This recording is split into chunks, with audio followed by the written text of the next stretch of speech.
रसायन के दूसरे पाद का नाम है प्राणकामीय रसायन। इसमें फर्स्ट श्लोक देखो जिसमें रसायन से लाभ बताए हैं, तो इसमें सेकंड लाइन में वय से स्थापनम का काम करता है। दौर्बल्यापहरम अनिल कफ पित्त साम्यकरम, दुर्बलता को दूर करता है, त्रिदोष साम्यकर होता है। स्थैर्यकरम अंतर अग्नि संगोक्षणम, जठराग्नि को दीप्त करने वाला होता है। ये सारी लाइन आ जाए तो रसायन के लिए करना। नेक्स्ट श्लोक में सर्व शरीर दोषा भवंती ग्राम्य आहारात, ग्राम्य भोजन के सेवन से ही सारे शारीरिक दोष होते हैं। 4 नंबर के श्लोक में आओ। फर्स्ट योग का नाम है आम्लघृत। इसमें 4th नंबर वाली लाइन पढ़ना। शतपाकम सहस्त्रपाकम वा, 2 तरह से होता है ये, शतपाक आम्लघृत या सहस्त्रपाक आम्लघृत।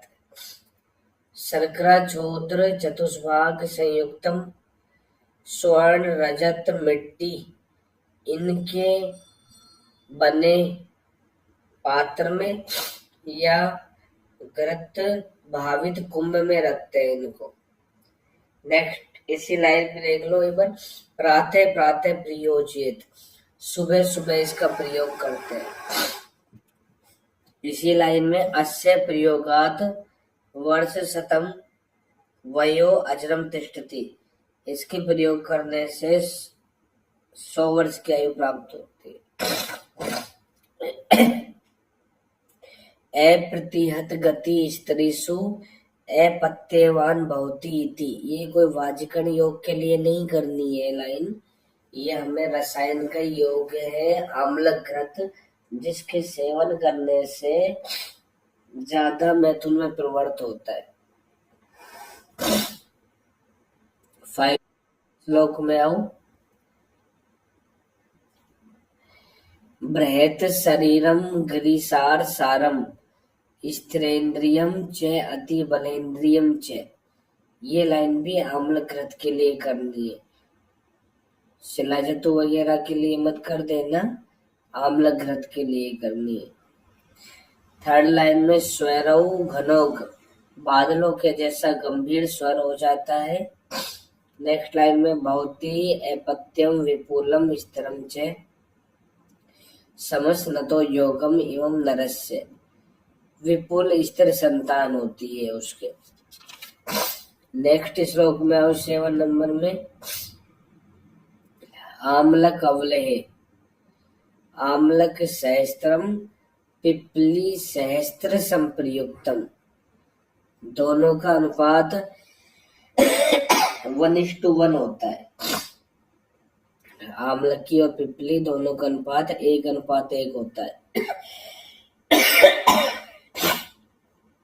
पलाश तरुण क्षारोदकोत्रम तिष्ठेत, तरुण पलाश के क्षार जल में इनको डाल देते हैं। फिर इसके बाद में 3rd लाइन में घृत भाजनस्थ षण्मासान स्थापित अंतर्भूमे, घृत भावित जो पात्र होता है उसमें रख के 6 मास तक भूमि के अंदर दबा देते हैं। फिर नेक्स्ट लाइन में पूर्वाहलिक प्रयोगो न अवराहलिक, पूर्वान में ही प्रयोग करते हैं इसका, अपराह्न में नहीं करते। फिर इसके प्रयोग से भी अस्य प्रयोगात वर्ष शतम अजरम वै तिष्ठति, 100 वर्ष की आयु प्राप्त होती है। इति समानम पूर्वेण, अब ज्यादातर जो ये रसायन लिखे हुए मिलेंगे इनके लास्ट में ऐसे वर्ड मिलेगा इति समानम पूर्वेण, इसका मतलब होता है कुटिल प्रावेशिक रसायन के समान इनका प्रयोग करना चाहिए। नेक्स्ट श्लोक में आओ 8 नंबर का श्लोक। आम्लक चूर्ण, इसमें आम्लक चूर्ण लेंगे 8 प्रमाण में और 21 रात्रम 21 दिन तक भावित करेंगे 1000 आमले के स्वरस से। इसके बाद दूसरी लाइन में घृत भाजनस्थ पात्र में प्रावट ऋतु में भस्म राशि में दबा देंगे, रात के ढेर में दबाएंगे उस पात्र को। और वर्षांते मतलब शरद ऋतु में सातम में हो तो सेवन कराएंगे, इससे भी 100 वर्ष की आयु प्राप्त होती है। नेक्स्ट विडंगवल है, इसमें विडंग और पिपली होता है, दोनों का अनुपात भी 1:1 होता है। विडंग तंडुल चूर्ण आढ़ प्रमाण में है, पिपली तंडुल चूर्ण भी आढ़ प्रमाण में है। तंडुल का मतलब होता है बीज, निस्तुष बीज, जैसे हमने अपामार्ग पढ़ा था, अपामार्ग तंडुल, ऐसे ये भी समझ लेना। अधि अर्ध आडकम सितोपलाया, सीता जो होती है 1.5 अडक होती है। और दूसरी लाइन में प्रावर्षी भस्म राशि हुई थी, इसे भी प्रावट ऋतु में भस्म राशि में दबाते हैं। फिर नेक्स्ट, ये तो हो गया विडंगवल है। नेक्स्ट श्लोक जो है इसके लास्ट में देखो ब्रैकेट में लिखा है इति आम्लक अवलेह अपर, ये अपर आम्लक अवलेह है। एक आम्लक अवलेह तो भी पढ़ा हमने शुरू में, अब ये अपर आम्लक अवलेह है, इसमें आम्लक 1000 लेंगे और आर्द्र पलाश की द्रोणी में 6 पिधानियां ऊपर से ढक्कन लगा के उसमें डाल देंगे इनको। फिर अग्नि भी उपस्वेदित, अग्नि भी वाष्पित करेंगे। 4th लाइन में घृत भावित कुंभ में स्थापित करेंगे 21 रात्रि तक, इससे भी 100 वर्ष की आयु प्राप्त होती है। नेक्स्ट श्लोक में नागबला रसायन 11 नंबर का। धनवनी कुशास तीर्णे, धनवनी भूमि की या जंगल भूमि की नागबला लेनी चाहिए। इसके बाद में 3rd लाइन में शीर्ण पुराण पर्णानी, जिसके पुराने पत्तियां गिर गई हो, संजातानी, नई भी नहीं आई हो अभी, जो पढ़ रही तो पर्णानी। तपसी तपस्या व मासे, तप तपस्या को हिंदी में क्या बोलते हैं? माघ फागुन। माघ, मैं ये थोड़ी पूछ रहा हूँ तुमसे कि तप तपस्या में कौन सी ऋतु आती है। क्वेश्चन तो सुनते नहीं हो, बस अपना गीत गाते रहते हो। मैंने पूछा हिंदी में क्या बोलते हैं इनको, माघ फागुन बोलते हैं। तो इन दोनों महीनों में माघ फागुन में इस नागबला का संग्रह करना है। कौन सा प्रयोजन लेना है, देखो कंटिन्यू पढ़ते रहो। नागबला मूलानी उद्धरेत, नागबला की मूल लेनी है। फिर इसी लाइन में त्वक पिंड मात्रम आम्र अक्ष मात्रम व, त्वक पिंड लेनी है। नागबला मूल त्वक इसका प्रयोजन होता है, जो हमें आम्र मात्रा में लेना है या अक्ष मात्रा में लेना है।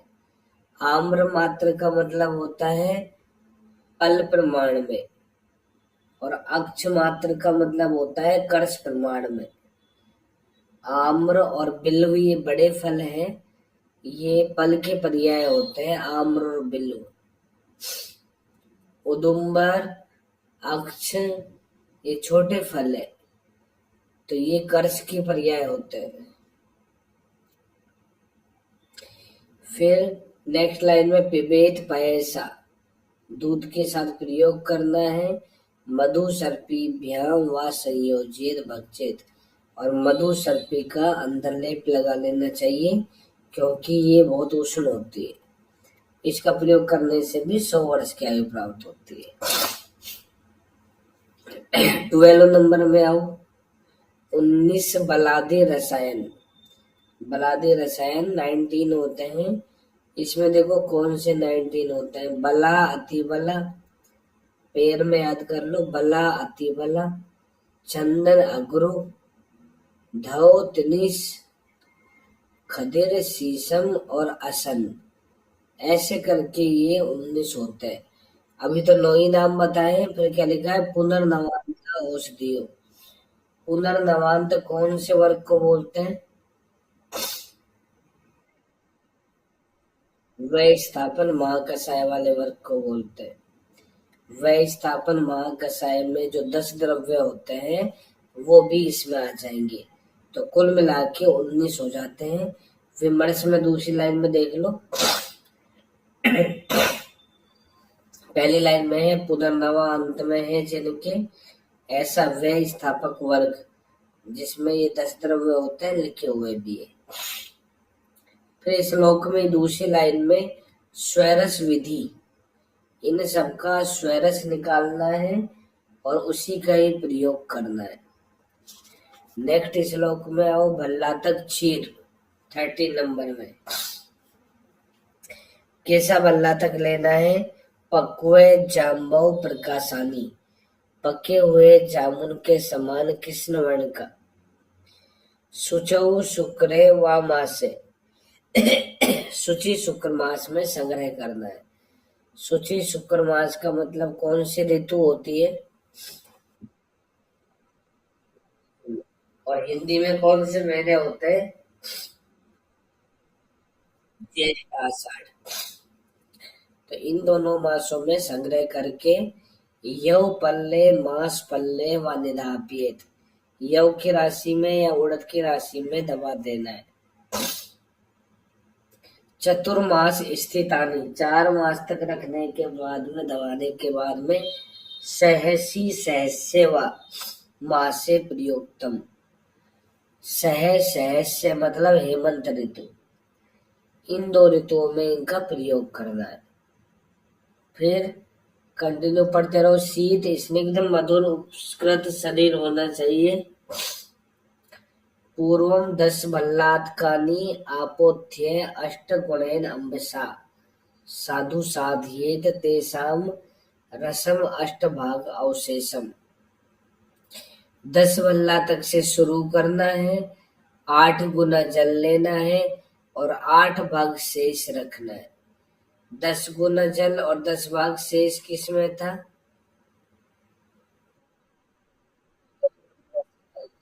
ये 8 गुना जल 8 भाग शेष है, भल्लातक क्षीर। फिर से पयस्कम पिबेद, दूध के साथ पीना है।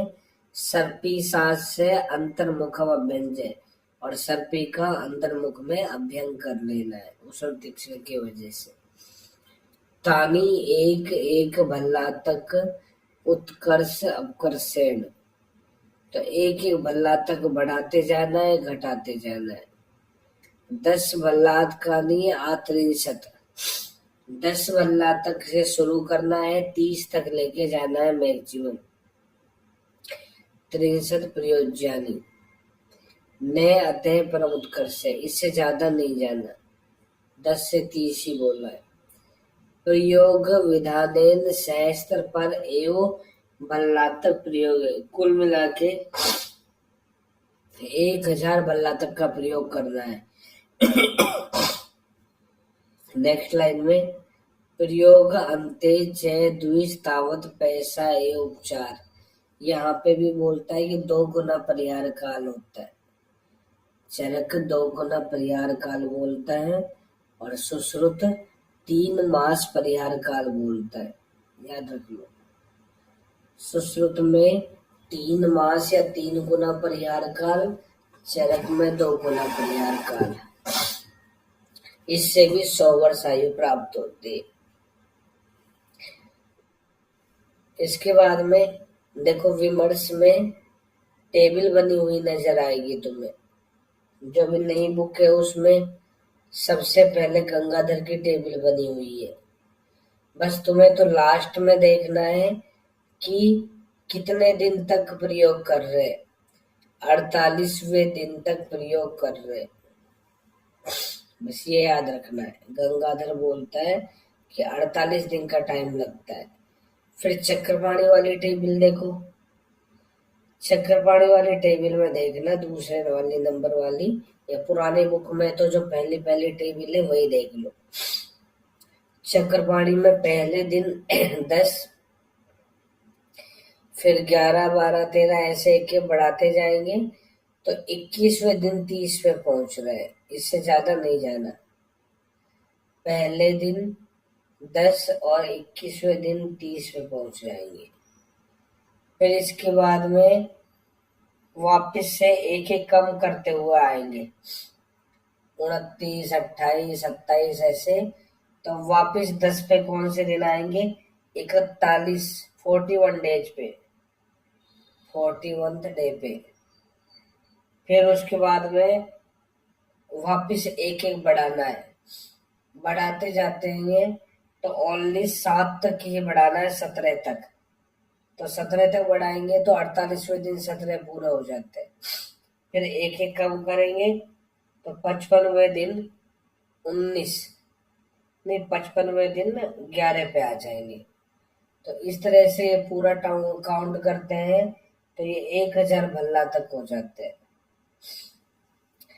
तो चक्रपाणी के अनुसार कुल 15 दिन का टाइम लगता है।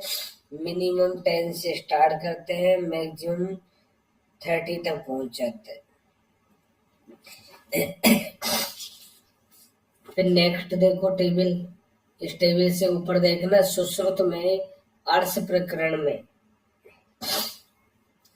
1000 भल्ला तक सेवन की विधि बताइए, जिसमें एक से शुरू करना है।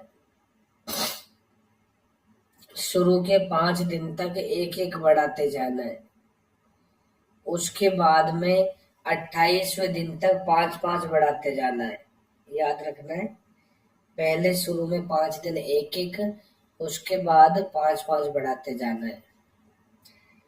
फिर इसके बाद में 5 5 कम करते जाना है, 5 5 कम करते जाएंगे तो 30वें दिन तक 5 5 कम होते जाएंगे। 30 नहीं, 31वें दिन 31वें दिन 5 हो जाएंगे। फिर एक एक कम करते जाना है 35 तक। तो ऐसे करके कुल मिला के सुश्रुत में स्टार्ट तो 1 से होता है, लेकिन टाइम 35 दिन का लगता है। सुश्रुत के अनुसार लगभग 1 महीने का टाइम लगता है। इसके बाद में यही लिख लो, भल्ला तक अर्शोगना नाम, भल्ला तक अर्शोगना नाम, ऐसा बोलता है अष्टांग हृदय। अर्श की बेस्ट मेडिसिन होती है। इसके बाद में नेक्स्ट देखो टेबल, वाग्भट क्या बोलता है इस टेबल से ऊपर। उत्तर तंत्र के 39वें चैप्टर में बताया गया एक तो, और 8 से शुरू करके 40 तक लेके जाता है। वाग्भट के जो ग्रंथ है वो 8 से ही शुरू होते हैं, अष्टांग हृदय, अष्टांग संग्रह, अष्टांग निघंटु। तो एक पहले दिन 8 होगा, फिर एक एक बढ़ाते जाएंगे जब तक 28 नहीं हो जाए। 8 होगा पहले दिन, फिर एक एक बढ़ाते जाओ जब तक 28 नहीं हो जाए। तो 28 जो है वो 21st डे पे होगा। फिर 3 दिन बढ़ाना है 4 दिन तक। 22वें दिन 31, 23वें दिन 34, 24वें दिन 37 और 25वें दिन 40 हो जाते हैं। अब क्या करेंगे कि 4 दिन तक वापस से हमें 3 दिन घटाने हैं। 26वें दिन 37, 27वें दिन 34, 28वें दिन 31 और 29वें दिन 28, वापस 28 पे आ गए। फिर एक एक कम करते हुए आना है वापस 8 तक। तो वापस 8 तक पहुंचने में 49 दिन लग जाते हैं, 49 डेज। तो वाग्भट के अनुसार 8 से शुरू करते हैं, 40 तक लेके जाते हैं और 7 सप्ताह का समय लगता है। 49 दिन का मतलब है 7 सप्ताह। अब यहीं ऊपर लिख लो, योग रत्नाकर में, योग रत्नाकर में कितने से स्टार्ट करते हैं?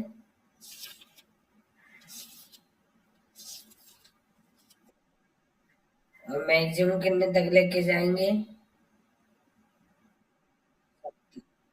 लिख लो, योग रत्नाकर में 5 से 70 तक। 1 से 70 तक किसमें बताया है? सुश्रुत। सुश्रुत में 1 से 70 और योग रत्नाकर में 5 से 70। अब इस टेबल के बाद में देखो सेकंड पैराग्राफ में नीचे, सुश्रुत और वाग्भट से चरक का क्रम उत्तम है, क्योंकि भल्लातक जो होता है आग्नेय होता है स्वभाव से, इसलिए ज्यादा संख्या में इसका प्रयोग नहीं करना चाहिए। सबसे मैक्सिमम कम संख्या वाग्भट में बताइए, यानी चरक में बताइए 30। उसके बाद में वाग्भट में मैक्सिमम 40 और फिर सुश्रुत में 70। तो इसलिए सबसे अच्छा चरक का है। नेक्स्ट श्लोक में आओ, 14 नंबर का।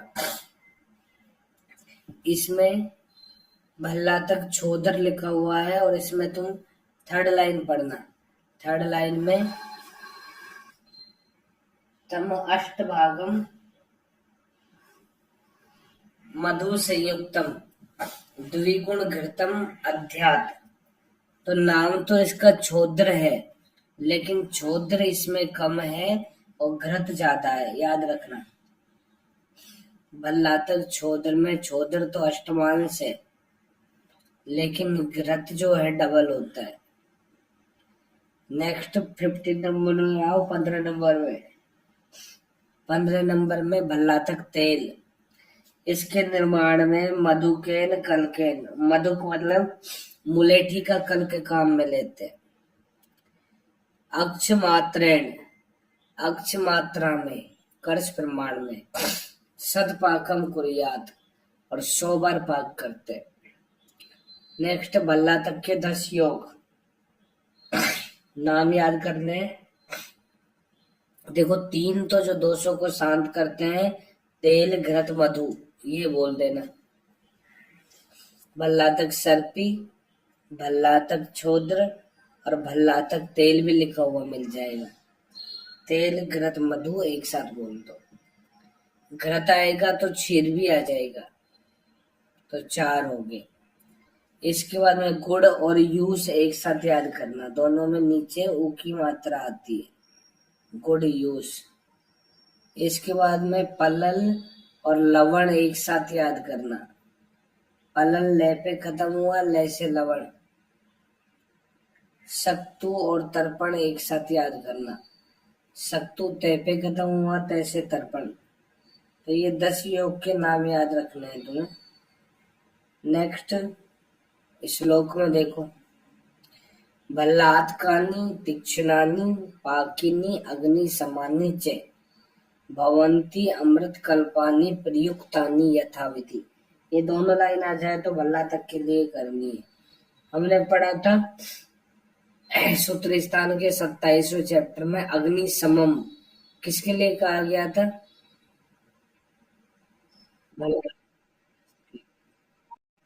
भल्लातक अस्थि अग्नि समम, ऐसे पढ़े हैं। तो यहाँ पे भी अग्नि समानी लिखा हुआ है, तो भल्लातक के लिए कर दो या भल्लातक अस्थि के लिए कर देना। इसके बाद 19 नंबर के श्लोक में आओ। कपजो नैसे रोगो अस्ति, कोमा लगा दो, न विबंधो अस्ति कश्चन। ऐसा कोई कफज रोग नहीं है, ऐसा कोई विबंध नहीं है। यम ने भल्लातकम हन्याद शीघ्रम मेधाग्नि वर्धनम, जिसको भल्लातक से दूर नहीं किया जा सके। भल्लातक शीघ्र मेधाग्नि वर्धन का काम करता है। इसके बाद में नेक्स्ट श्लोक में आओ। इसमें फर्स्ट लाइन में लिखा है सिद्धा भूत हितैषी नाम, भूत हितैषी रसायन का वर्णन किया गया है। कितने होते हैं? 37, 37 होते हैं जो भूत हितैषी रसायन होते हैं, प्राणियों के लिए हितकारी होते हैं। तीसरे पद पे आओ। इसका नाम है कर प्रचीतीय रसायन, मतलब औषधियों का संग्रह हाथ से करना है। विमर्श में लिखा है फर्स्ट लाइन में हाथ से संग्रह किया हुआ। थर्ड नंबर में आम्लक अयस ब्रह्म रसायन। इसमें देखो क्या लिखा है, पहली लाइन में आंवले कब संग्रह करने हैं, पुनः माघे फाल्गुने व मासे। माघ फागुन में करना है संग्रह। त्रिसप्तकृत्व समरस परिपीति नाम। 21 बार त्रिसप्तकृत्व भावना देनी है आंवलों के स्वरस की। फिर शुष्क चूर्ण कृता नाम, सूखा चूर्ण बना लेना है आढ़क प्रमाण में। फिर नेक्स्ट जीवनीय, भ्रंगणीय, स्तन्य जनन, शुक्र जनन और वय स्थापन। ये जो 5 महाकषाय होते हैं इनका प्रयोग करना है। चंदन, अगरू, धौ, तृष आदि जो ये द्रव्य हैं बलादी रसायन के, इनका प्रयोग करना है, क्वाथ बनाएंगे तब। नेक्स्ट लाइन में समस्ता नाम आढ़कम एकम, इन सबका मिला जुला चूर्ण आढ़क प्रमाण में लेना है। फिर आगे 10 गुणेन अम्बसा साधियत, यहाँ पे भी 10 गुना जल होता है और आढ़क अवशेष शेषम और 10 मानसी शेष रखते हैं। इसके बाद में एक लाइन छोड़ के लिखा है देखो, अयसीसु पात्रेसु, अयस पात्र लास्ट में लोहे का पात्र होना चाहिए। फिर नेक्स्ट लाइन में तत्चूर्णम अयस चूर्ण अष्टभाग संप्रयुक्तम, इसके अंदर अयस चूर्ण जो है अष्टभाग होता है। आम्लक अयस में लोहो भस्म कितनी होती है, 1/8 पार्ट होती है। नेक्स्ट श्लोक में आओ 6 नंबर का, इसका प्रयोग किस कंडीशन में कर सकते हैं। इदम रसायनम चक्रे ब्रह्मा वार सहस्त्रिकम, सहस्त्र वर्ष की आयु देने वाला होता है, ब्रह्मा ने इसको बनाया है। चरा व्याधि प्रशमनम बुद्धि इंद्रिय बल प्रदम, तो जरा व्याधि का नाश करेगा, बुद्धि इंद्रिय को बल देने वाला है। ये लाइन आम्लक अयस ब्रह्म रसायन के लिए करनी। नेक्स्ट श्लोक नंबर 10 नंबर का देख लो। 10 नंबर में केवल आम्लक रसायन, इसमें पहली लाइन में संवत्सरम पयोवृत्ति, जो 1 साल से दूध का ही भोजन कर रहा है। गवाम मध्य वसेद, गायों के बीच में रहता है, तो वो सावित्री मंत्र का जाप करते हुए कितने दिन तक, 3 दिन तक उपवास भी रखेगा। सावित्री मंत्र का जाप करते हुए केवल दूध का ही आहार करे, केवल उसे दूध पे ही रहना है, पयोवर्ती पे ही रहना है। फिर पौष, माघ या फागुन, इनमें से कोई भी तिथि में, पौष, माघ या फागुन, इनमें से कोई भी तिथि में। अगले लाइन में त्रिय उपहासी शुक्ल से, 3 दिन तक उपवास कर रहा हुआ हो, पहले 3 दिन तक उपवासित रहकर पौष, माघ या फागुन की पूर्णिमा को प्रवेश आम्ल की वनम, आंवले के वन में प्रवेश करे। नेक्स्ट लाइन गृहीत्वा पाणिना, और हाथ से एक एक करके आंवले तोड़े। फिर एक लाइन छोड़ के अगले लाइन में जीवेत वर्ष सहस्त्राणी, 1000 वर्ष की आयु प्राप्त होती है उसको। स्वयं च आस्य उत्तिष्ठन्ते श्री वेदा वाक्य रूपिणी, तो जो श्री है, लक्ष्मी है, वेद बुद्धि और वाक रूपिणी सरस्वती स्वयं अपने आप उसके पास चली आती है। केवल या स्वयं एक ही बात है, केवल मैं बोलूं ऐसे या स्वयं मैं बोलूं ऐसा एक ही बात है। नेक्स्ट लोहो आदि रसायन, इसमें देखो करना है, दूसरी लाइन लिखा है तीक्ष्ण अयस पत्राणी, तीक्ष्ण लोहे के पत्र लेंगे। वर्णी वर्णानी साधियत, इनको अग्नि के जैसे संतप्त वर्ण का करना है। चतुर अंकुल दीर्घाणी तिल उत्सेद तनुनानी च, तो 4 अंगुल इसकी मोटाई होती है। तो इन पत्र को अग्नि के समान संतप्त करके फिर क्या करेंगे, फर्स्ट लाइन में आओ, त्रिफला स्वरस में बुझाएंगे। इसके बाद में गाय के मूत्र में बुझाना है। फिर इसके बाद में छारे चलावणे, लावणे का मतलब मालकांगनी लिखा है हिंदी में, कि मालकांगनी के झाड़ जल में बुझाना है। फिर इंगुदी छार में, फिर पलाश या किंसुक छार में।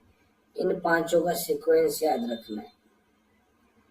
इसके बाद में थर्ड लाइन में तानी अंजन आभानी, अंजन के जैसे आभा वाला हो जाए ये। फिर सूक्ष्म चूर्ण बना लेना है इसका। चूर्ण का प्रयोग मधुना रसेन आम्लकस्य च, मधु या आम्लक स्वरस के साथ में करते हैं। नेक्स्ट युक्तानी लेहवत, लेह के जैसी कल्पना होती है। संवत्सरे निधेयानी यव पल्ले तथेव च, 1 वर्ष तक यव की राशि में दबा के रखना है। फिर अगली लाइन में संवत्सर अत्यय तस्य प्रयोगो मधु सर्पेशा, जब संवत्सर 1 वर्ष बीत जाए तो फिर इनका प्रयोग मधु सर्पी के साथ करना है। तो चरक बोलता है कि 1 वर्ष के बाद में इनका प्रयोग करना है। सुश्रुत बोलता है कि सद्य प्रयोग करना है, अभी इसका निर्माण हुआ, अभी काम में लिया। फिर नेक्स्ट लाइन में प्रातः प्रातः बलापेक्षी, सुबह सुबह सेवन कराना है। फिर अगले लाइन में न अभी गाते न च जरिया न च मृत्युना सग्रस्य स्यात् गज प्राणः सदा जयति बलेंद्रिय, कोई भी अभिघात जरा मृत्यु उसको हानि नहीं पहुंच पाती है और इतना उत्तम बल इंद्रिय वाला हो जाता है कि हाथी को भी घसीट, जैसे एक एग्जाम्पल दिया है इसको, इसके लिए कि बहुत ज्यादा बलवान हो जाता है, हाथी के समान बहुत बलवान हो जाता है। नेक्स्ट श्लोक में आओ, इंद्र रसायन। इसमें सेकंड लाइन में ऐसाम त्रियौकान भागान, तो ये जितने भी सारे द्रव्य है इंद्रिय आदि सारे 3 यव प्रमाण में होते हैं। फिर हेम सर्पी विषय विना, हेम सर्पी इनको छोड़कर, इनका प्रमाण देखो क्या बताया, दौ यवौ तत्र हेम तो कोमा लगा दो। हेम का मतलब स्वर्ण होता है और स्वर्ण में देखो स में 2 नजर आ रहा है, फिर वे भी नजर आ रहा है। तो स्वर्ण जो है 2 यव प्रमाण में होता है। तिल प्रमाण में विष होता है, विष का प्रमाण 1 तिल होता है, याद रखना। 8 तिल मिलकर के 1 यव बनाते हैं, 8 तिल बराबर 1 यव। नेक्स्ट लाइन में सर्पी पल प्रमाण में होता है, सर्पी पे कंप्लीट हुआ, पैसे पल प्रमाण में। फिर लिखा है जरा व्याधि प्रशमनम, स्मृति मेधा क्रम आ जाए तो इंद्र रसायन की लाइन करनी है। परम ओजस का रसायन होता है नेक्स्ट लाइन में। मंदूक पर्णी का स्वरस, देखो 30 नंबर का श्लोक, प्रयोज्या के बाद कोमा लगा दो। मधुयष्टि चूर्ण का प्रयोग चीर के साथ में। सेकेंड लाइन में रसो गुड़ुच्यास्तु कोमा, गुड़ुची का स्वरस। सैमूल पुष्पा कल के है प्रयोज्य शंख पुष्पी, शंख पुष्पी का कल्क मूल और पुष्प के साथ में। तो ये 4 मेद्य रसायन होते हैं, चारों के नाम याद करना। देखो मंडूक और गुड़ुची दोनों में डू लिखा हुआ है, डू कॉमन है, तो इस डू से दोनों का प्रयोग स्वरस कल्पना के रूप में करना है। मंडूक पर्णी गुड़ुची का स्वरस। मधुयष्टि का चूर्ण लेंगे चीर के साथ में, शंख पुष्पी का मूल पुष्प के साथ में कल काम में लेना है। फिर इसके बाद लास्ट लाइन में मेध्या विशेषण 6 शंख पुष्पी, इन 4 में सबसे ज्यादा मेध्य कौन है, शंख पुष्पी। नेक्स्ट श्लोक में आओ, पिपली रसायन। 3 तरह से प्रयोग बताया है। पहले तरह का वाला देखो, पंच अष्टौ सप्त 10वां पिपली मधु संयुक्ता में मधु सर्पेशा। तो ऐसे लिखा है कि 5, 7, 8, 10, इनमें 6 और 9 नंबर नहीं है। 5, 7, 8, 10 पिपली मधु सर्पी के साथ में काम में लेनी है। फिर लिखा है दूसरा इसी लाइन में, ये समाम एकाम। समाम एकाम मतलब 1 वर्ष तक अग्निवल के अनुसार सेवन करना है। नेक्स्ट देखो, तिस्रस्तु पूर्वाह्ने भुक्त्वा अग्ने भोजनस्य। 3 तो भोजन से पहले, 3 भोजन के समय, और 3 तो प्रातःकाल बोल दी, 3 भोजन के पूर्व और 3 भोजन के पश्चात काम में लेनी है पिपली। ये तीसरी विधि है। पिपली को किंसुक क्षार से भावित करके घृत से वर्जित करके काम में लेंगे। किंसुक मतलब पलाश क्षार। फिर इसके बाद में लास्ट लाइन में विषम ज्वर ठीक हो जाता है इससे, और वात बलासक ज्वर ठीक हो जाता है। तो इति पिपली रसायन, ये पिपली रसायन होता है। विमर्श में आओ दूसरे पैराग्राफ में, थर्ड लाइन में लिखा है पिपली के लिए दीपनी वृष्या स्वादुपाका रसायनी। दीपन का काम करती है और मधुर विपाक है, रसायन का भी काम करती है। अनुष्ण, अनुष्ण शीतवीर्य है, कटु विपाक है, कटु रस है।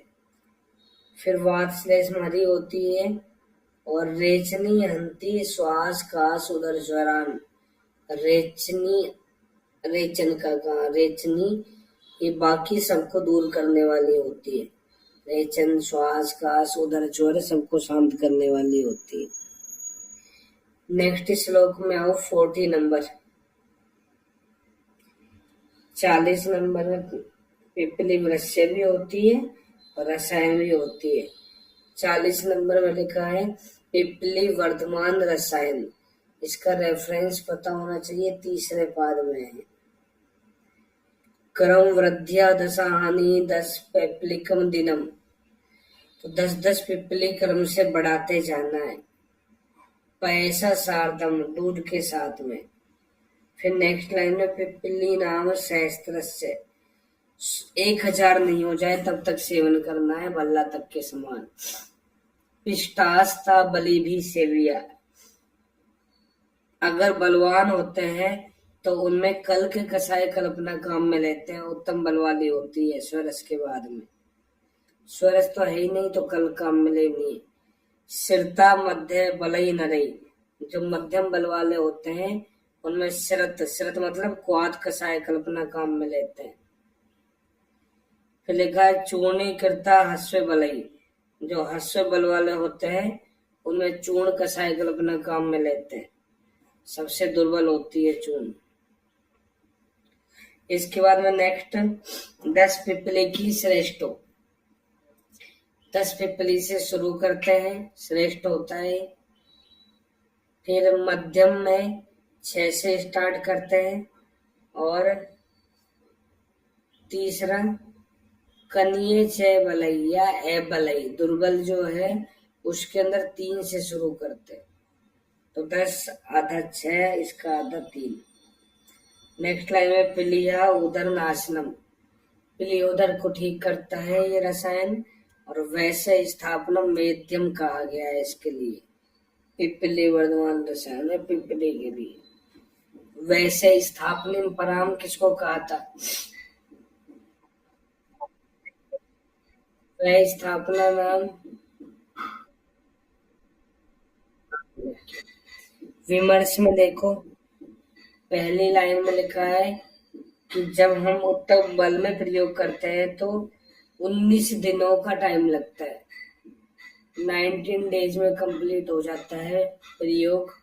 इसमें थर्ड लाइन में देखो, फिर 10वें दिन 100 पिपली का सेवन कराते हैं, मैक्सिमम 100 तक जाते हैं, और 19 दिन का टाइम लगता है। फिर वापस से कम करते आएंगे 10-10।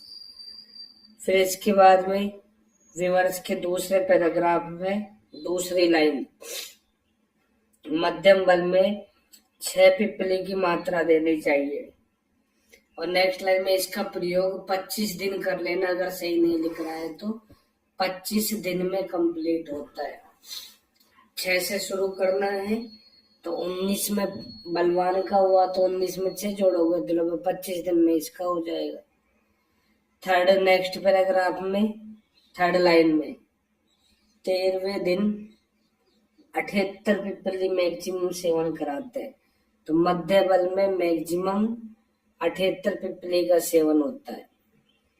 फिर नेक्स्ट हीन बल, नेक्स्ट पैराग्राफ में हीन बल में 3 पिपली से शुरू करते हैं। सेकेंड लाइन में 36 दिन लगते हैं। फिर इसके बाद 2 लाइन छोड़ दो, ऐसे लिखा हुआ मिलेगा 29वें दिन 54, मतलब 28वें दिन भी 54 है, 29 वाले दिन भी 54 है, तो मैक्सिमम 54 तक जाते हैं। 10, 6 और 3 से शुरू करना है। 19, 25 और 36 दिन का टाइम लगता है। ये बातें हमें याद रखनी है। नेक्स्ट श्लोक में आओ 41। 41 में त्रिफला रसायन 4 होते हैं।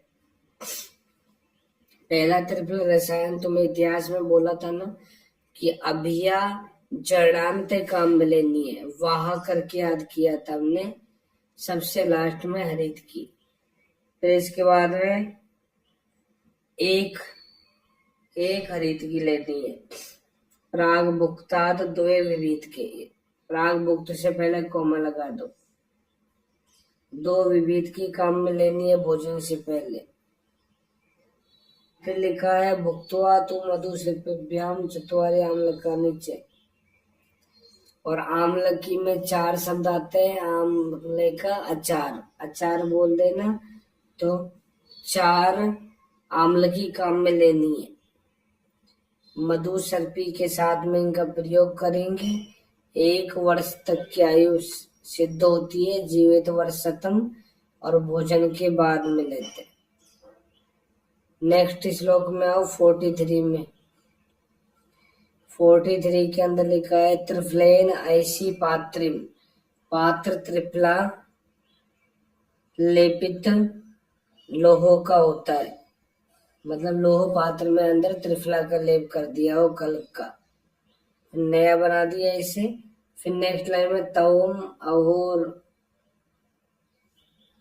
रात्रितम प्रलेपम, 24 घंटे तक लेप जो है लगा के छोड़ देना है। पिबेद छोद्रोदक आप्लुतम, मधु के शरबत के साथ इसका प्रयोग करना चाहिए। यहाँ छोद्र सर्पी नहीं है, छोद्रोदक है। इससे भी लास्ट लाइन में लिखा है जीवेत चयो समासतम, 100 वर्ष की आयु प्राप्त होती है।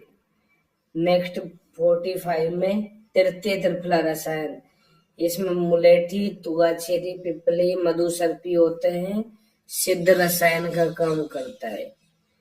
नेक्स्ट चतुर्थ त्रिफला रसायन सर्वलोही स्वर्णवर्णेन वच्य मधु सर्पीसा, सभी लोह धातुएं आ जाएंगी। इनकी भस्म सोने की भस्म मधु सर्पी, इन सबको विडंग, पिपली, त्रिफला, लवण इनके साथ मिला के काम में लेना है। संवत्सर प्रयोग करने से मेधा स्मृति बलप्रद होता है, आयु देने वाला है, धन्य जरा रोग नाश का काम करता है। तो त्रिफला रसायन 4 बताए, त्रिफला भी लगभग 4 होती है। इन 4 रसायन के अंदर जो तीसरा रसायन है उसको सिद्ध रसायन बोलते हैं। नेक्स्ट श्लोक आओ 48। शिलाजतु अनमलम च कसायम च, कोमा लगा दो। रस अनम्ल होता है या कसाय होता है। कटु पाक है, विपाक कटु होता है। न अति उष्ण शीत वीर्य होता है। धातुभ्य चतुर्भ्य तस्य संभव है, धातुओं के नाम से 4 प्रकार की होती है। स्वर्ण, रजत, ताम्र, लोह, ऐसे 4 भेद होते हैं। नेक्स्ट लाइन में लिखा है। फिर लास्ट लाइन में रसायनम तद विधि भी तद वृश्यम तक्षर रोगनुत, तो ये रसायन और वाजीकरण दोनों का काम करती है शिलाजित। विमर्श में पहली लाइन में सुश्रुत में शिलाजितु जो है 6 प्रकार की होती है। सीसा और रांगा इनको भी ऐड कर दिया। सीसा का मतलब है नाग और रांगा का मतलब है वंग, याद रख लेना, 2 धातु और ऐड कर दी। तो सुश्रुत में शिलाजतु 6 प्रकार की है। विमर्श में सेकंड लाइन में लिखा है सन्नाम अन्य तमान्वयम 6 होती है। ये लिख लो रस रत्न समुच्चय में 2 प्रकार। रस रत्न समुच्चय में 2 प्रकार, एक गोमूत्र गंधी और दूसरा कर्पूर गंधी। पहला गोमूत्र गंधी और दूसरा कर्पूर गंधी। विमर्श में छठी सातवीं लाइन में लिखा है मिनरल पिच, ये इसका इंग्लिश नेम होता है मिनरल पिच। इसके बाद में नेक्स्ट श्लोक में आओ 52 वाली लाइन देखना। 51 में देखो पहले तो क्या लिखा है सप्ताहम एतेन विधिना, 7 दिन में 7 भावनाएं देनी है इनके अंदर। इसके बाद में लोहई चूर्णी करते सह, चूर्ण बनाकर लोहादी धातुओं की भस्म मिला देनी है साथ में। फिर तत् पीतम पैसा, दूध के साथ में इसका प्रयोग करना है। फिर अगली लाइन में जरा व्याधि प्रशमनम, ये 3री बार आया है। यहाँ दे दाढ़े कर्म परम लिखा हुआ है। फिर नेक्स्ट क्षीर असी तत्प्रयोजित, भोजन में क्षीर का प्रयोग करना है। प्रयोग है सप्त सप्ताह त्रियस्य एकस्य सप्त के, तो इसका प्रयोग 7 सप्ताह 3 सप्ताह या 1 सप्ताह तक करते हैं। निर्दिष्ट त्रिविध 3 तरह से प्रयोग होता है, जिसे पर मध्य और अवर कैटेगरी में रखते हैं। श्रेष्ठ कौन सा है जो 7 सप्ताह तक होता है, और अवर कौन सा है जो 1 सप्ताह तक ही होता है। नेक्स्ट पलम अर्ध पलम करसम मात्रा तस्य त्रिधा स्मृता, और इनकी मात्रा बल अनुसार होती है। तो जो श्रेष्ठ वाला है उसमें 1 पल मात्रा में सेवन कराना है, जो मध्यम बल वाला है उसमें अर्ध पल, और जो हीन बल वाला है उसमें कर्ष प्रमाण में सेवन कराते हैं। तो ऐसी मात्रा चरक में शिलाजतु की है, और चक्रपाणी में औषध द्रव्य की होती है। औषध द्रव्य चरक सूत्र 2 में बताया था विमर्श में, चरक सूत्र 2 में बताया था विमर्श में। इसके बाद में देखो नेक्स्ट काश्यप में किसकी मात्रा होती है ऐसे, शतपुष्पा कल्प की होती है। शतपुष्पा कल्प जो होता है उसकी मात्रा ऐसे होती है। नेक्स्ट श्लोक में आओ, इसी श्लोक के विमर्श में पहले पैराग्राफ में सेकंड लास्ट लाइन में वन्नौ क्षिप्तम तु निर्धूमम पक्वम लिंगोपमम भवेत, वन्नी में डालते हैं तो धूम रहित परीक्षा होती है शिलाजतु की। या तृण अग्रेण अम्बसी, तृण के अग्रभाग पे रखा देते हैं जल मिला के, तो क्षिप्तम अधो गलती तंतुवत, और धीरे धीरे वो गलने लग जाता है तंतु के समान। गौमूत्र से सी गंध आती है। या निर्धूम परीक्षा जो है शिलाजतु की बताइए, हड़ताल भस्म की भी होती है। निर्धूम परीक्षा हड़ताल भस्म की भी है, और दोनों में से एक आंसर करना पड़े तो हड़ताल भस्म पहले आंसर करना। इसके बाद में नेक्स्ट पैराग्राफ में लास्ट थर्ड लाइन में मधुमेहित्वम, मधुमेह का जो रोगी है उसके लिए लिखा है शिलाजतु तुला मध्यात। शिलाजतु तुला प्रमाण में देनी चाहिए। प्रमेय हारते पुनर्नव्य, और रोगी वापिस से नए शरीर वाला हो जाता है। नेक्स्ट लाइन में शतम शतम तुलायाम तु सहस्त्रम 10 तोलिके। 100 तुला प्रयोग करने पर 10 ऐसे लिखा है। शतम शतम तुलायाम सहस्त्रम 10 तोलिके। तो 1 तुला सेवन करने से 100 वर्ष की आयु प्राप्त होती है और 10 तुला सेवन करने से 1000 वर्ष की आयु प्राप्त होती है। ऐसे समझना है इसको। इसके बाद में 56 में शिलाजतु की उत्पत्ति कैसे हुई। सेकेंड लाइन में हेम आद्या सूर्य संतप्ता स्रवंती गिरी धातुए जत्वे आभम मृदुम रसन अक्षम यत मलम तत्शिलाजतु।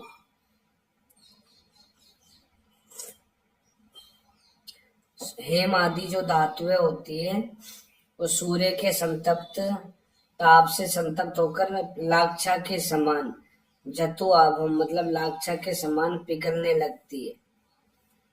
तो उस मल को ही शिलाजतु बोलते हैं। मृदु होती है, मृसन होती है, स्वच्छ होती है। विमर्श में पहली लाइन में शुचि शुक्र मास में इसका संग्रह होता है। शुचि शुक्र का मतलब ग्रीष्म ऋतु, और ग्रीष्म ऋतु में ही सूर्य चरम पे होता है। तो चट्टानें पिघलती है और उन चट्टानों के टूटने से वहां से द्रव पदार्थ बाहर निकलता है जिसको ही शिलाजतु बोलते हैं। फिर सेकेंड लाइन में शिलाजतु इति विख्यातम सर्व व्याधि नाशनम सभी व्याधियों का नाश कर देती है। इसलिए अष्टांग हृदय में इसको अग्रे में सर्व रोगनुत या बस्ती रोगनुत कहा है, याद रखना। अग्रे में इसको सर्व रोगनुत या बस्ती रोगनुत कहा है शिलाजतु। 57 में आओ।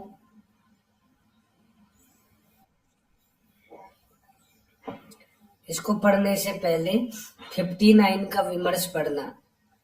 59 के विमर्श में चारों नाम लिखे हुए हैं, स्वर्ण रजत ताम्र लोहो। तो इसमें रस देखो, सभी के अंदर तुम्हें तिक्त रस लिखा हुआ मिलेगा रजत को छोड़कर। वीर्य देखना, सभी के अंदर शीत वीर्य है ताम्र को छोड़कर। विपाक, सभी में कटु विपाक है रजत को छोड़कर। तो एक वर्ड लिख लो रकम, रकम लिख लो। रकम में रे से रजत, कैसे कटु रस और मैं से मधुर विपाक, ऐसे याद करना। और दूसरा ताऊ करके याद करना, ताऊ, ता से ताम्र और ऊ से उष्ण वीर्य। इसके बाद में रस में तिक्त बाकी सब में है, तो मधुर और तिक्त स्वर्ण में आएगा और लवण और तिक्त लोहो में आएगा। देखो तिक्त तो आएगा ही, तो ले से लोहो, ले से लवण रस आएगा। 57 नंबर का श्लोक स्वर्ण शिलाजतु के लिए लिखा है। जपा पुष्प निभम, गुड़हल के पुष्प के समान होती है जिसको देवी पुष्प भी बोल देते हैं। 58 में सेकेंड लाइन में ताम्र के लिए लिखा है कि बरही कंठाभ, मोर के कंठ के समान होती है नीले वर्ण की। इसके बाद में 59 में लोहो शिलाजतु में लिखा है सेकेंड फर्स्ट लाइन में गुगलू आभा, गुगलू ले पे खत्म हुआ, ले से लोहो शिलाजतु में। ये किस वर्ण का होता है। दूसरी लाइन में सर्वश्रेष्ठ 6 आयस है, इन सभी में सबसे अच्छी शिलाजतु लोहो शिलाजतु होती है। 60 नंबर के श्लोक में गोमूत्र गंध्य सर्वे सर्व कामसु योगी का, सर्वे वर्ड को गोले में बंद कर लो। सारी शिलाजतु जो होती है गोमूत्र गंध वाली होती है और सभी कर्म में काम में ली जाती है। इसके बाद दूसरी लाइन में रसायन प्रयोगेषु पश्चिमस्तु विशेष्यते। पश्चिम को गोले में बंद कर दो। पश्चिम का मतलब होता है अंतिम, और अंतिम कौन सी है? लोह शिला धातु। लोह शिला धातु रसायन में अच्छी होती है। नेक्स्ट 61 में आओ। यथाक्रम वात पित्त कफ और तीनों दोषों को शांत करती है। मतलब स्वर्ण शिला धातु वात पित्त को शांत करती है, रजत कफ पित्त को शांत करती है, कटु विपाक है, और ताम्र शिला धातु केवल कफ को शांत करती है, और लौह शिला धातु सबसे अच्छी है, तो तीनों दोषों को शांत करने वाली होती है। ऊपर लिखो शिला धातु प्रयोग। अपन कौन कौन से रोग में पढ़ेंगे चिकित्सा स्थान में? एरो लगा के लिखो। शिला धातु प्रयोग में एरो लगा के वातज गुल्म, कोमा कुष्ठ, कोमा त्रिदोषज शोथ,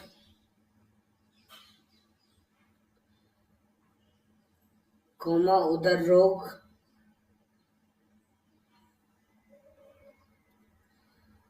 कोमा पांडु, कोमा कफज हृदय रोग,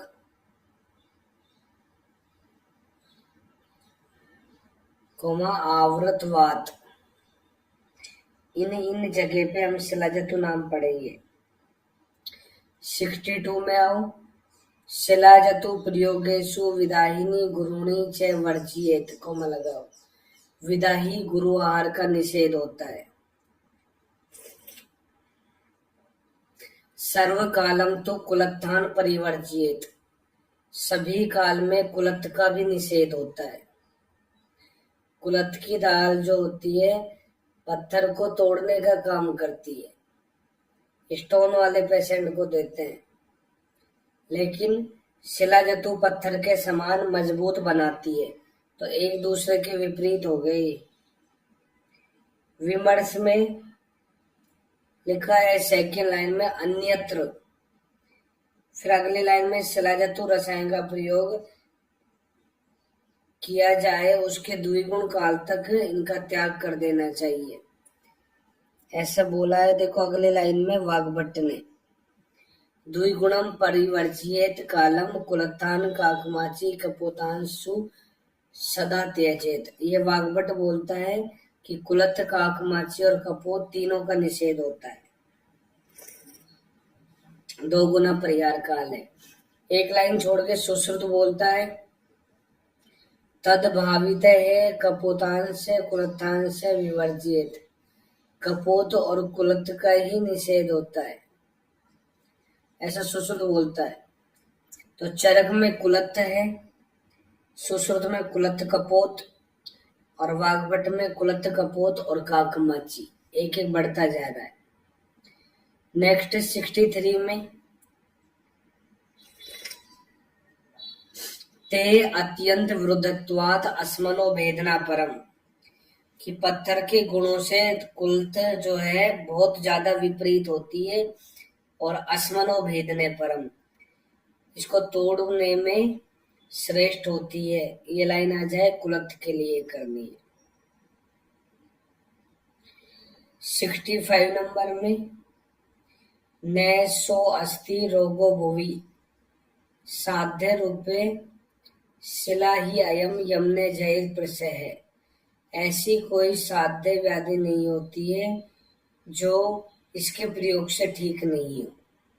सेकंड लाइन में स्वस्थस्य च ऊर्जा विपुलाम ददाति, स्वस्थ मनुष्य जो है उसको ऊर्जा देने का काम करती है, उत्तम बल देने का काम करती है। नेक्स्ट श्लोक में फर्स्ट लाइन में 10 सट 6 मतलब 16 योग अगली लाइन में बताए हैं, रसायना नाम सिद्धा नाम, तो सिद्ध रसायन के 16 योग बताए इस पाद के अंदर। नेक्स्ट लास्ट चौथा पाद, इसका नाम है आयुर्वेद समुत्थानीय रसायन। इसके अंदर 3 नंबर के श्लोक में देखो, पहली लाइन में ऋषिये खलु शालीन यायावर। 2 तरह के ऋषि होते थे, एक शालीन और दूसरे यायावर। हिंदी में दूसरी लाइन में देखो, शालीन तो घर में रहने वाले, यायावर घूमने फिरने वाले। फिर थर्ड लाइन में ग्राम में वास कृतम आत्मदोषम मत्वा। तो जो ग्राम में वास करते थे, घर में रहते थे, उन्हीं के अंदर ही सबसे पहले रोगों की उत्पत्ति हुई। इसके बाद में नेक्स्ट 4 नंबर का श्लोक, फर्स्ट लाइन में लिखा है सहस्त्र दीर्घ अमर गुरु। सहस्त्र नेत्र अमर गुरु किसके पर्याय होते हैं?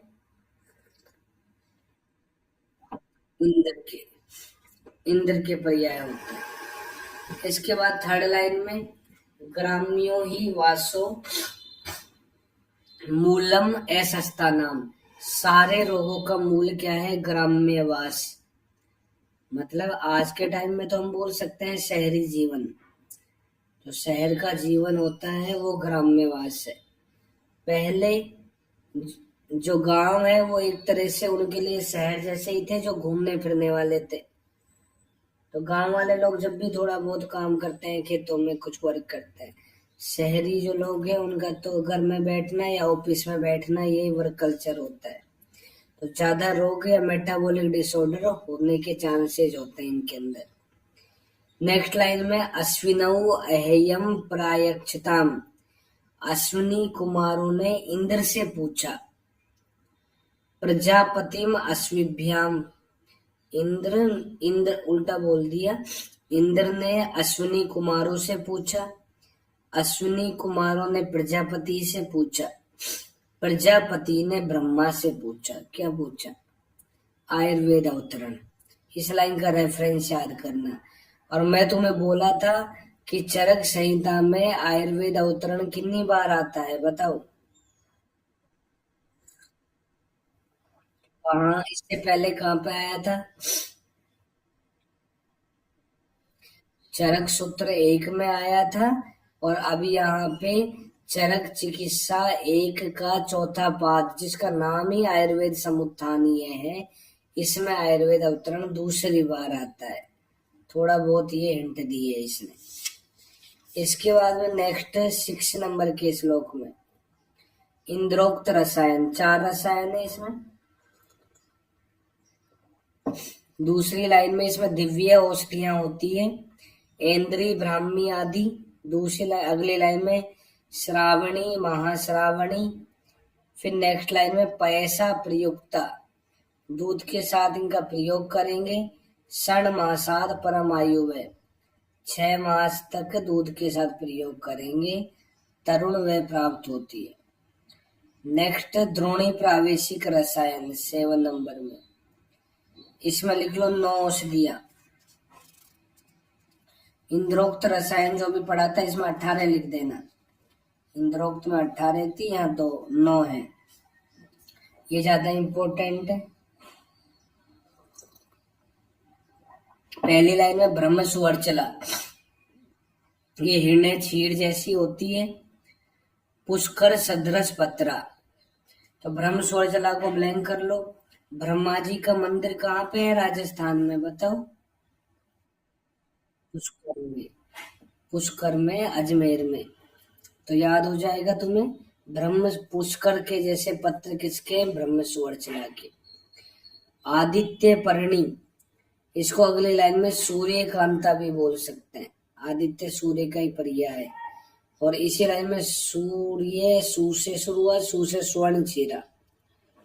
ब्रह्म में है लिखा था तो है से हिरण्य छीरा। इसी लाइन में पढ़ते रहो। तीसरी नारी, नारी को ब्लैंक कर लो। दूसरी सूर्यकांता को ब्लैंक करना। तीसरी नारी, नारी को क्या बोलते हैं? अश्वबला। अश्वबला भी बोल देते हैं इसको। बला से बलवज सदृश पत्रा, बलवज घास के समान पत्र होते हैं। इसके बाद में काष्ठ गोधा, ये चौथी होती है। काष्ठगोधा 4th नंबर की है। इसके बाद में सर्पा, ये नेक्स्ट है 5वें नंबर की, सर्प जैसी आकृति की। इसके बाद में नेक्स्ट सोम, सोम को ब्लैंक कर लो। सोम औषधि राज होती है, औषधि राज कहा है सोम को, औषधि राज होती है। अग्रय द्रव्यों में औषधि नाम कहा है सोम को, हमने पढ़ा है सोम औषधि नाम। पंचदश पर्वा, 15 पत्तियां होती है इसमें, 15 पत्तियां हैं, या पर्व का मतलब पर्णी होता है। सोम यु हीयते वर्धे, जो सोम के समान बढ़ती है और सोम के समान ही घटती है। सोम के समान बढ़ने वाली होती है, इसी के समान घटने वाली होती है। इसके बाद में नेक्स्ट पद्मा, इसको ब्लैंक करो। इसके बाद अजा, अजा को अजश्रृंगी भी बोल देते हैं। नेक्स्ट नीला, नीला ले पे खत्म हुई, ले से लता प्रतान बहुला होती है। नेक्स्ट स्वरसस्य सोहित्यम गत्वा, स्वरस इनका सेवन करेंगे पेट भर करके। इसके बाद में आद्र पलाश द्रोण्याम, आद्र पलाश की द्रोणी में।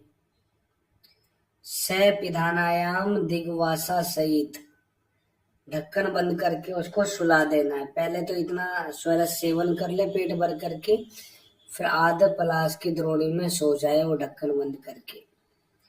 फिर इसके बाद में तत्र प्रलीयते षण्मासेन पुनः संभवती, 6 मास बाद जब उसको चेतना आती है तो उससे बाहर निकले। फिर तस्य आजम पय प्रति अवस्थानम, बल को स्थिर करने के लिए उसको बकरी का दूध पिलाते हैं 6 मास बाद में। इससे क्या होता है अगले लाइन में, गति योजन सहस्त्रम, 1000 योजन की गति हो जाती है उसकी। एक योजन में 4 कोष होते हैं, एक योजन 4 कोष के बराबर है, और 10,000 वर्ष उसकी आयु होती है। 10,000 वर्ष तक वो जीवित रहता है। इसके बाद में ये जो लाइन है इनमें जो 9 दिया है उनके नाम याद कर लेना। सबसे पहले ब्रह्मा, फिर सूर्य, फिर अश्व। तो ब्रह्मा ने सूर्य को अश्व दिए, ऐसे याद कर लेना, ब्रह्मा सूर्य अश्व। फिर काश सोपान, का से सोपान, का से काष्ठगोधा, से सर्पा, सो से सोम, पै से पद्मा, ए और छुपा है तो ऐसे अजा, ने से नीला, ऐसे करके इसमें पूरे नाम आ गए। इसके बाद में अश्वबला जो होती है औषधि, जिसको नारी बोलते हैं, इसको वन मेथी भी बोलते हैं। इसका लैटिन नेम भी होता है मेडिकागो सटाइवा, लिख लेना, अश्वबला या वन मेथी, एरो लगा के मेडिकागो सटाइवा।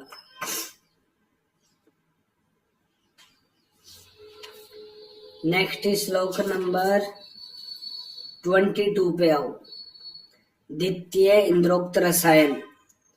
तो इसमें लिखा है 22 में, हेम ताम्र प्रवाल अयस स्फटिक मुक्ता वैदूर्य शंख रजत चूर्ण, ये सब भस्म पड़ी रहती है, ये सारी भस्म पड़ी रहती है इसके अंदर। अगले लाइन में लिखा है प्रक्षिप्य षोडशी मात्रम, सभी जो है एक एक पल मात्रा में होती है। षोडशी पल का पर्याय होता है, षोडशी पल का पर्याय है। सर्वरोग प्रशमनम वृश्यम आयुष्यम उत्तमम होता है। अगली लाइन में परम ऊर्जस्कर होता है। 27 नंबर में आओ, समर्था नाम एरोगा नाम धीमताम नियत आत्म नाम कुटी प्रावेश्य क्षणी नाम परिच्छदवताम हित। कुटी प्रावेशिक को ब्लैंक कर लो, ये सारी लाइन कुटी प्रावेशिक के लिए करनी है। जो समर्थ है और साधन एकत्र करने में, स्वस्थ है, अपनी आत्मा को वश में रखने में समर्थ है, जिनके पास समय भी ज्यादा है और परिवार वाले हैं, आर्थिक युक्त है, उन्हीं को ही कुटीर प्रावैशिक रसायन का प्रयोग करना चाहिए।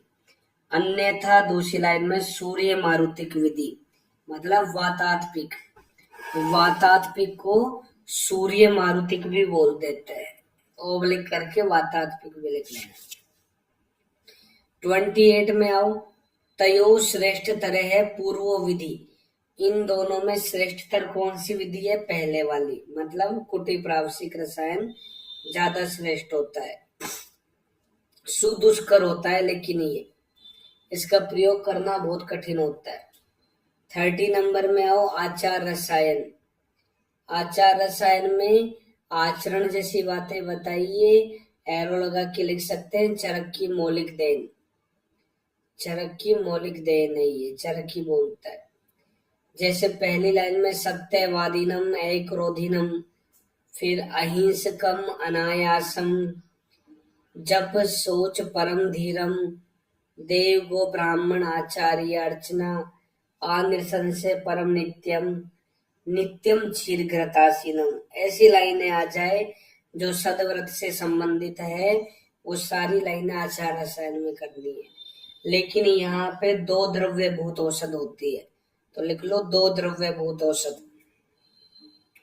एक तो लिखा है क्षीर और दूसरा लिखा है घृत, नित्यम क्षीर घृतासीनम। और अग्रय द्रव्यों में क्षीर घृत अभ्यासो क्या होता है बताओ? रसायन होता है क्षीर घृत अभ्यास। 40 नंबर के श्लोक में आओ, आचार रसायन का रेफरेंस याद हो गया। अब 40 नंबर में देखो, प्राणाचार्य कौन होता है? धीमंतम वेद पारगम, बुद्धिमान होता है, पारंगत होता है वेदों में। नेक्स्ट श्लोक आओ, श्लोक नंबर 41। अश्विनी कुमार ने क्या कारनामे किए वो बताया है।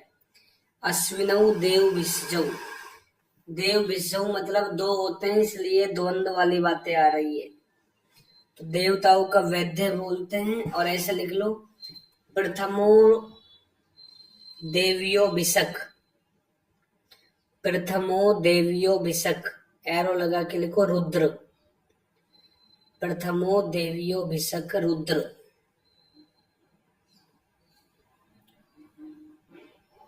रुद्र होता है।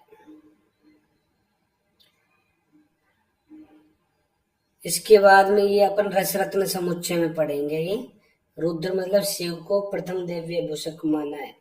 अब अश्विनी कुमारों ने क्या किए, इनके नाम तो याद होंगे ना तुम्हें, मैंने पहले क्लास में बताया था, बताओ क्या है दोनों के नाम? नासत्य और दस्र, नासत्य दस्र। पहला क्या काम किया? यज्ञ से ही सिरे, यज्ञ के सिर का संधान किया। नेक्स्ट लाइन में प्रसीना दसनाहा पूछनो, कोमा लगा दो। पूषा के दांत टूट गए थे तो उनको जोड़ दिया था, डेंटिस्ट भी था ये। नेत्रे नष्टे भगस्य, भग मतलब सूर्य, हिंदी में लिखा है चौथी लाइन में, भग मतलब सूर्य। उनके नेत्र नष्ट हो गए थे तो उनको नेत्रदान भी, नेत्र भी उनके ठीक कर दिए थे। तो ये ऑप्थेल्मोलॉजिस्ट भी हो गया, देख लो।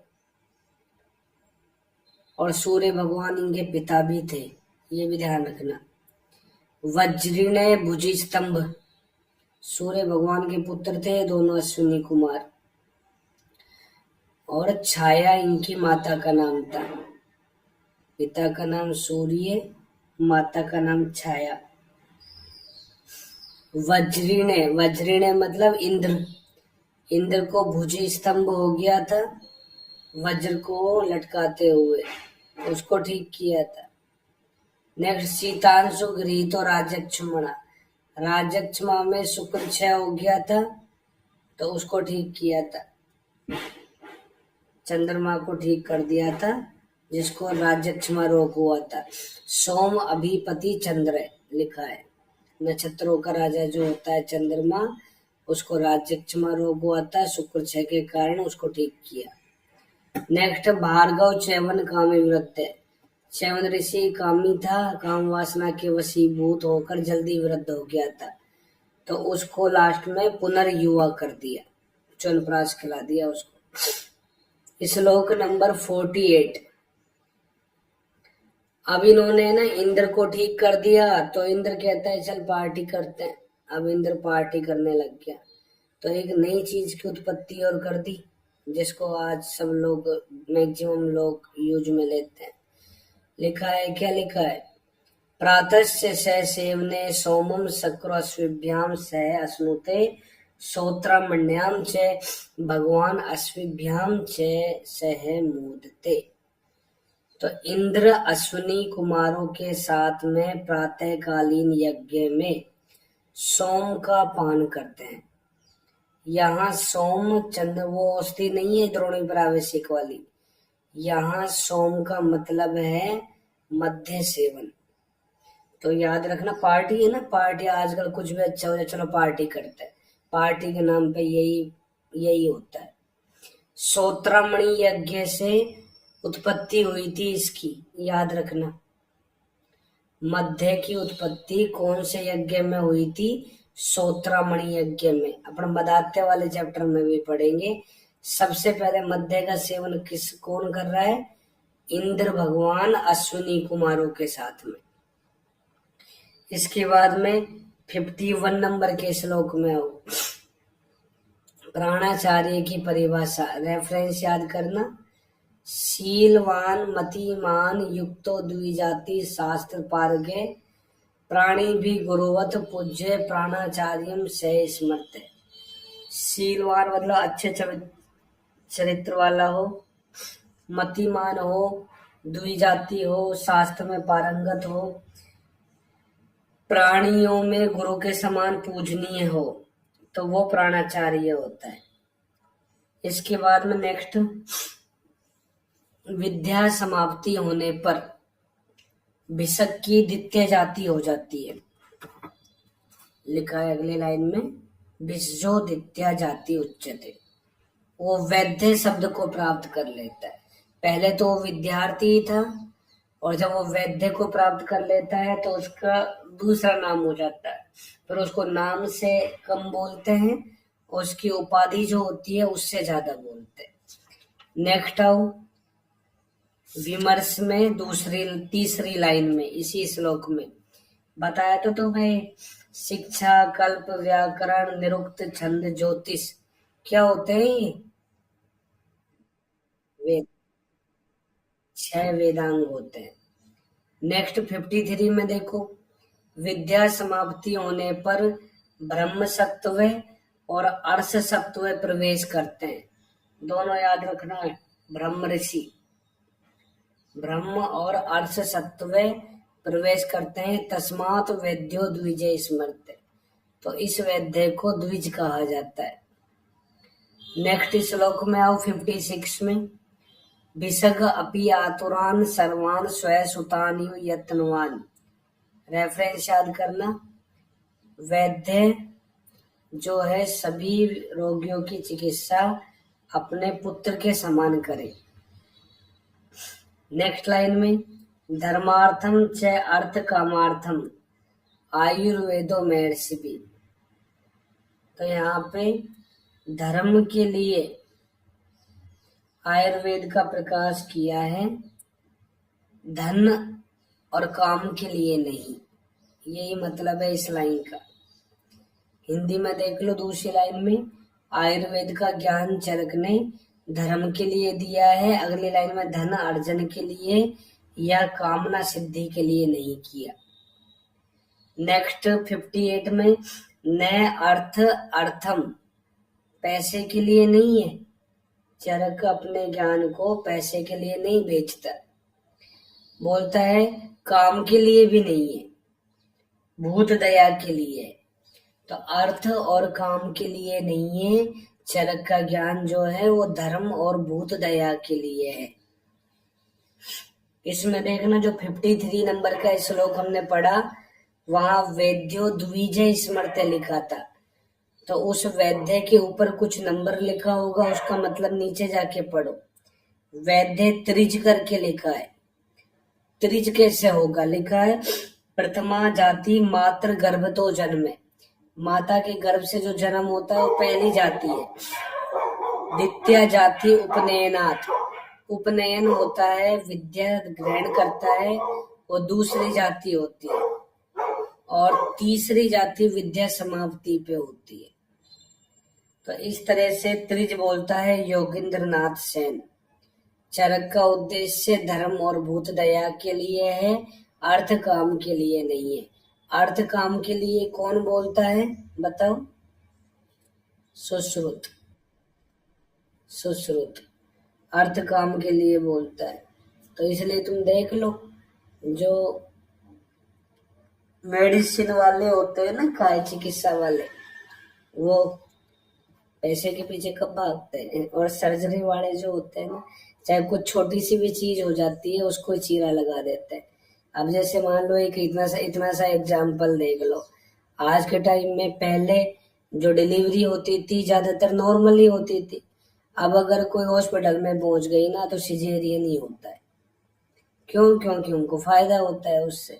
तो ज्यादातर इतने सारी सर्जरी होने लगी, छोटी सी बात हुई तुरंत सर्जरी, तुरंत सर्जरी, क्योंकि उनको पैसा सर्जरी से ही मिलता है, ज्यादा उसी में कमाई है, इसलिए वो ज्यादा पैसे के पीछे भागते हैं। आगे देखो नेक्स्ट, वृत्ति अर्थम, अगर कोई इस आयुर्वेद को पैसे के लिए बेचता है, लिखा है अगले श्लोक में, वृत्ति के लिए चिकित्सा पण्य विक्रियम, बेचता है इसको, तो ते हित्वा कांचनम राशि पांशु राशिम उपासते, वो स्वर्ण राशि को छोड़कर धूल की राशि को इकट्ठा करता है। स्वर्ण राशि को छोड़ता है, धूल की राशि को इकट्ठा करता है। तो इतनी बड़ी बात भी कही है, इस लाइन का रेफरेंस भी याद करना। 61 नंबर का श्लोक, इसमें लिखा है नहीं जीवित दानात ही दानम अन्यत विशिष्यते, जीवन दान से बढ़कर अन्य कोई दान नहीं है। चरक संहिता में सबसे बड़ा दान क्या है? जीवन दान। कन्यादान मत कर देना, जीवन दान है सबसे बड़ा। 62 नंबर में आओ, परो भूत दया धर्म इति मत्वा चिकित्सा, धर्म और चिकित्सा, धर्म और भूत दया, इन दोनों को ध्यान में रखते हुए चिकित्सा करनी चाहिए। जब भी चिकित्सा करो तो ये दो बातें नहीं बोलनी चाहिए। कभी तुम्हारे सामने गरीब पेशेंट भी आएगा तो उसको भी उसी तरह ट्रीट करना है जैसे तुम अमीर पेशेंट को करते हो, उसके लिए भी उतना ही टाइम देना है। ऐसे नहीं है कि ये वीआईपी है तो इसको अच्छे से देखा, इसके पास तो कुछ नहीं है, इसको तो ऐसे जाने दो, क्या लिखा है इसको, ऐसे नहीं सोचना चाहिए। वो सब चीजें है ना बाद में रिफ्लेक्ट होती है लाइफ में। 63 नंबर के श्लोक में आओ, आयुर्वेद समुत्थानम दिव्य औषधि विधिम शुभम, इस पाद में हमने दिव्य औषधियों का वर्णन किया है, सिद्ध रत्न रसायन का उल्लेख किया है। इस पाद के अंदर ये जो द्रोणी प्रावैशिक रसायन आया, 4 रसायन, सब सिद्ध रत्न रसायन ही होते हैं। तो कुल इसमें चैप्टर में हमने या इस पाद में 4 रसायन पढ़े। तो ऐसे करके ये अपना रसायन वाला चैप्टर कंप्लीट हो गया। कल वाजिकन पढ़ेंगे, जाओ।